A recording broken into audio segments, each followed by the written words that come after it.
दोस्तों स्वीडन में एल्स्किलस्तुना मस्जिद है।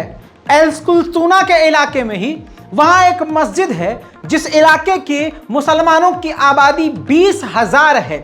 वहां पर दिन दहाड़े मस्जिद को आग के हवाले कर दिया गया और तोड़ फोड़ कर दी गई।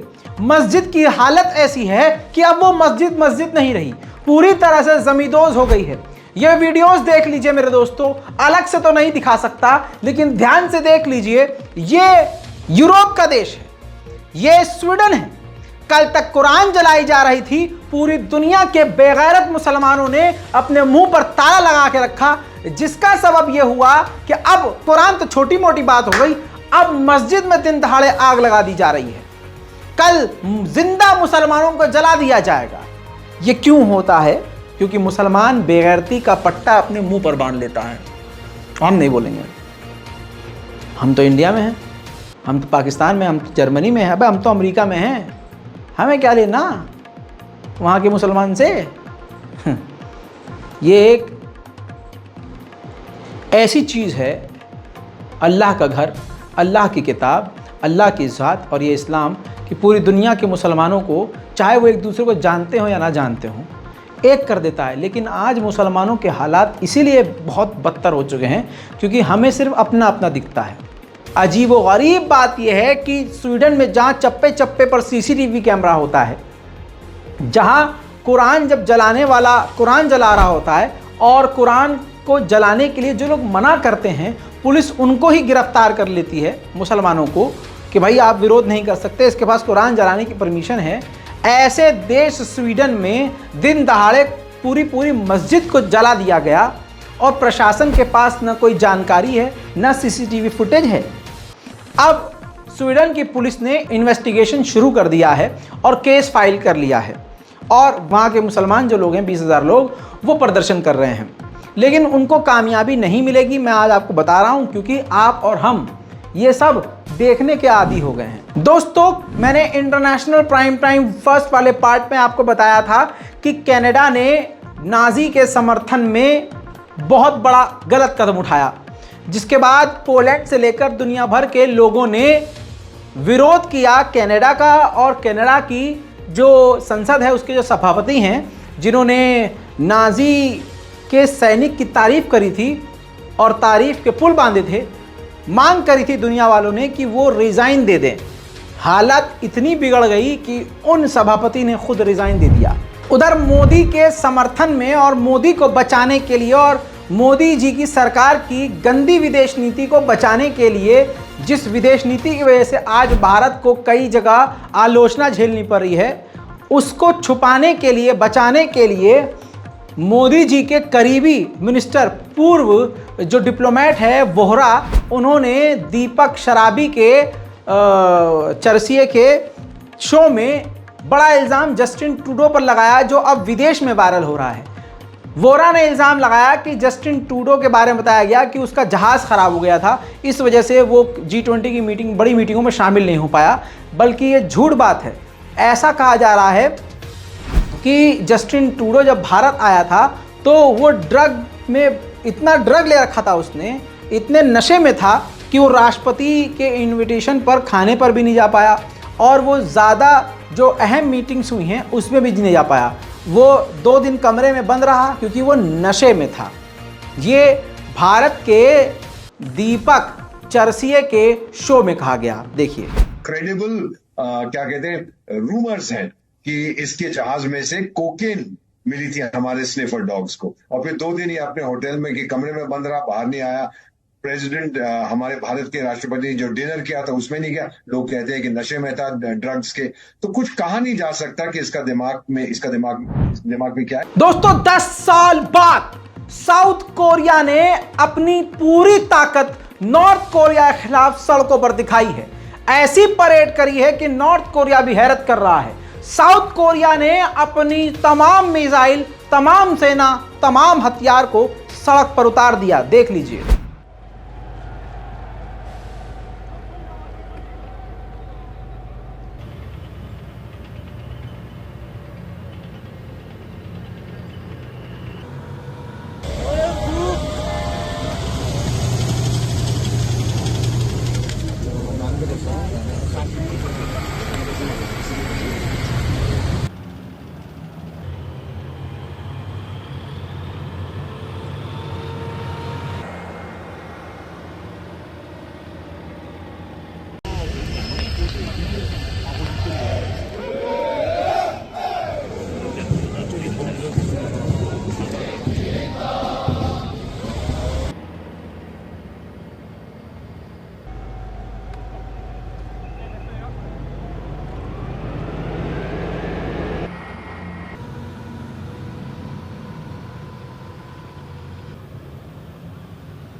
नॉर्थ कोरिया ने यूएन से शिकायत की है कि ये जो कोरिया का इलाका है, पेनिनसुला का, ये पूरी तरह से परमाणु युद्ध के निशाने पर है।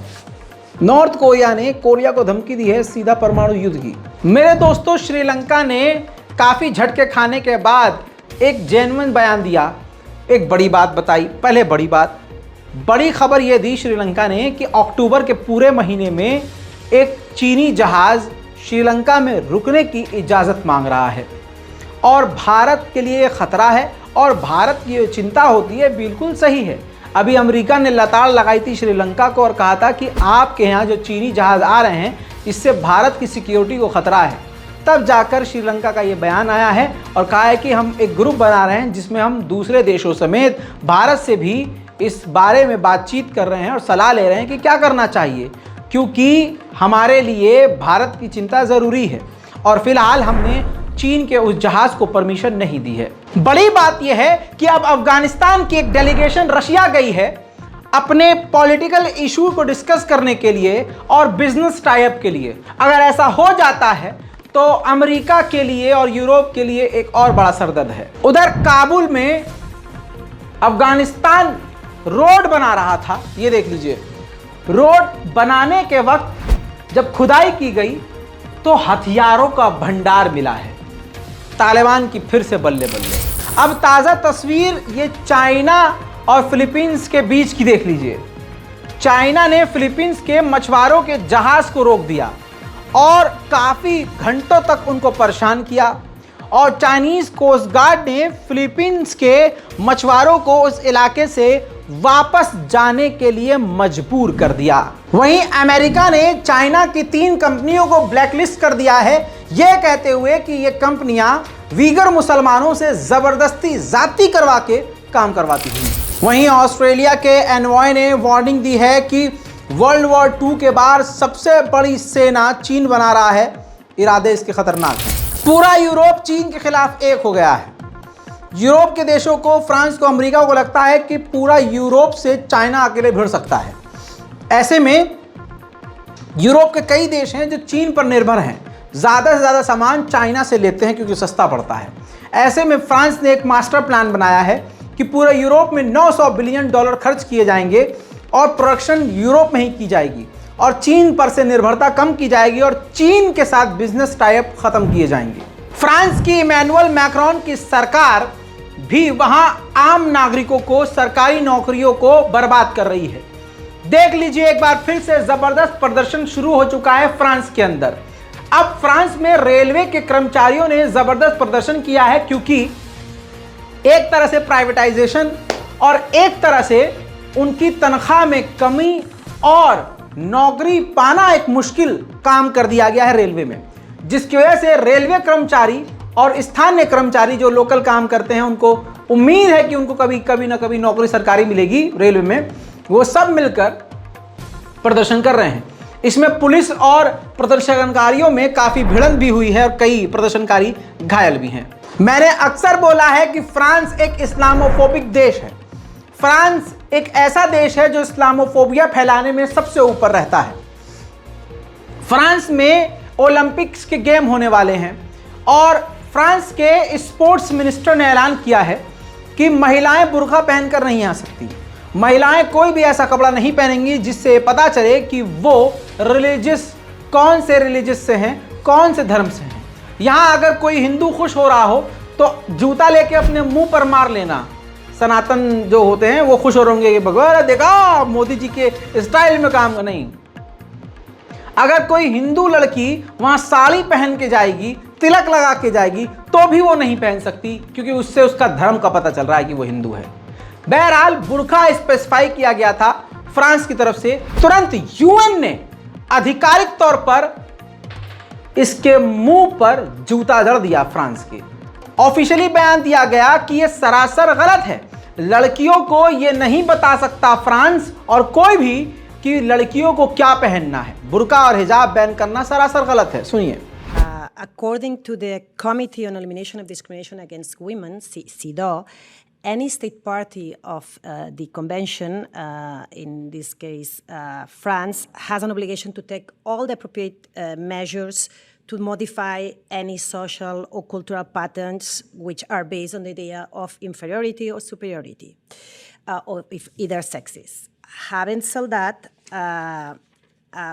discriminatory practices against a group can have a harmful consequence.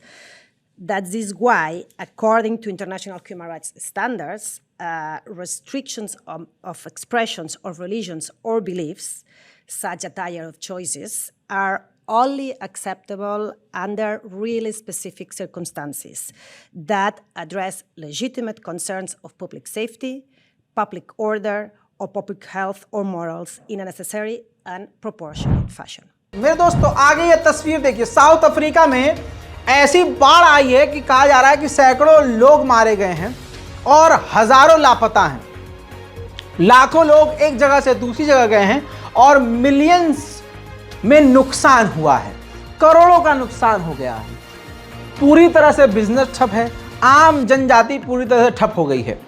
South Africa पहले से ही एक गरीब मुल्क है, ऐसे में वहां बाढ़ आ जाना, लोगों का प्रभावित हो जाना इस देश को पूरी तरह से बर्बादी की ओर ले गया है। इंटरनेशनल प्राइम टाइम पार्ट 2 में आज के लिए इतना ही। जैसे जैसे खबर आती रहेगी आपको मैं खबर दिखाता रहूंगा। चैनल को सब्सक्राइब जरूर कीजिएगा और हमारे दूसरे चैनल रज़ाग्राफी अनस्क्रिप्टेड को भी जरूर सब्सक्राइब कीजिएगा, क्योंकि वहां भी अलग अलग तरह के एपिसोड और वीडियो आ रहे हैं। जाइए और जरूर देखिए।